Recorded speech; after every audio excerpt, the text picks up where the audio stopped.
Every 10 years there's a big star, and there was Elvis in the 50s and the Beatles in the 60s, and now's the time, and that was 2 years ago. And nothing has happened.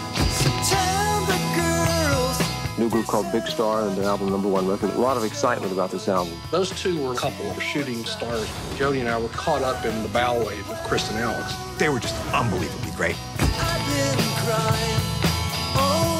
Those records were as good as any records on earth. To me, becoming a big star is almost like talking about the Beatles or the Stones or Led Zeppelin.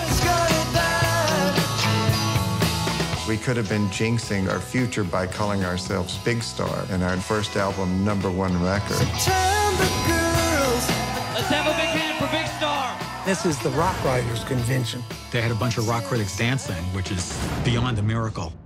Rolling Stone says, this is the greatest stuff we've ever heard, and you can't find it in a record store. They didn't last for very long, and they didn't tour very much. He couldn't find anybody who would support his music. I'm sure that was a factor in his emotional problems. That left Alex kind of on his own. I think there was a certain kind of self-destructiveness. He was an anti-star. It seemed like Alex had sabotaged himself all the time. You keep buying them, I'll keep signing them. Hey, you're rolling.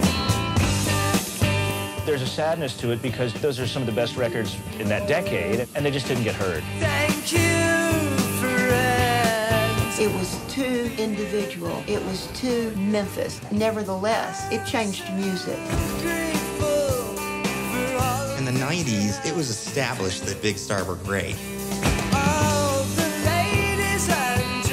Everybody feels pain. Not everybody turns that into that kind of art. Real authentic pain, real authentic loneliness, things that would become alternative music 20 years later.